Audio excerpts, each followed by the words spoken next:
അഹമ്മദാബാദ് വിമാന ദുരന്തത്തിൽ മരിച്ച മലയാളി നേഴ്സ് രഞ്ജിത ഗോപകുമാരൻ നായരുടെ വിയോഗം UK മലയാളികളെ അപ്പാടെ തീരാ ദുരന്തത്തിലേക്കാണ് തള്ളിവിട്ടത്. ഇനി ആരും ആ വിമാനത്തിൽ ജീവനോടെ അവശേഷിക്കുന്നില്ല എന്ന ഞെട്ടിക്കുന്ന വിവരവും മാധ്യമങ്ങൾ പങ്കുവെക്കുന്നുണ്ട്. രാവിലെ ജോലിക്കെത്തിയ മലയാളികൾ ഉൾപ്പെടെയുള്ള സഹപ്രവർത്തകർ തകർന്ന മനസ്സോടെയാണ് ആശുപത്രി വാർഡിൽ തളർന്നിരുന്നപ്പോൾ പകരം ജീവനക്കാരെ പല വാർഡുകളിൽ നിന്നും എത്തിച്ച് രഞ്ജിതയുടെ സുഹൃത്തുക്കൾക്ക് ആശ്വാസം പകരുകയാണ്. നാട്ടിലെ വീട് പണിയും സർക്കാർ ആശുപത്രിയിലെ ജോലി രാജിവെക്കാതെ UK വന്നതിനാൽ ലീവ് നീട്ടിയെടുക്കാൻ അത്യാവശ്യമായി ജോലി സ്ഥലത്തേക്ക് റിപ്പോർട്ട് ചെയ്യേണ്ടതിനാലാണ് രഞ്ജിത 10 ദിവസത്തെ അവധിക്ക് നാട്ടിലേക്ക് യാത്രയായത്. അനേകം ബ്രിട്ടീഷുകാരും വിമാനാപകടത്തിൽ മരിച്ചു. എന്നാൽ മലയാളി നേഴ്സിന്റെ മരണം UK മലയാളികളെ അപ്പാടെ ബാധിച്ചിട്ടുണ്ട്.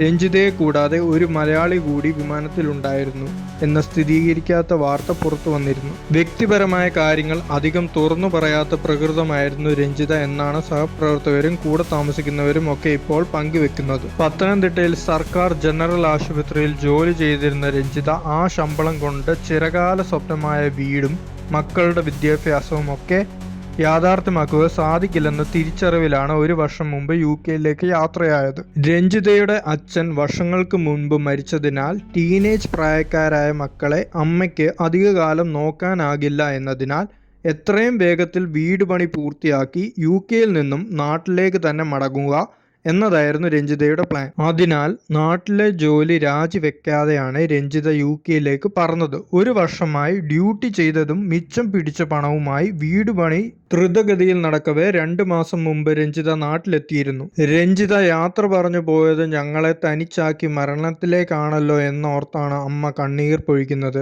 പാതി നിലയിലായ വീടും ചെറിയ കുട്ടികളെയും രഞ്ജിത അമ്മയെ ഏൽപ്പിച്ചിട്ടാണ് ഒരിക്കലും മടങ്ങി വരാത്ത ലോകത്തേക്ക് യാത്രയായിരിക്കുന്നത്. ആ കുടുംബത്തിന് ആരിനിയും സംരക്ഷണയാകുമെന്ന വലിയ ചോദ്യമാണ് പുല്ലാട്ട് നാട്ടുകാരുടെ UK മലയാളികളുടെ മനസ്സിലൂടെ ഇപ്പോൾ കടന്നു പോകുന്നത്.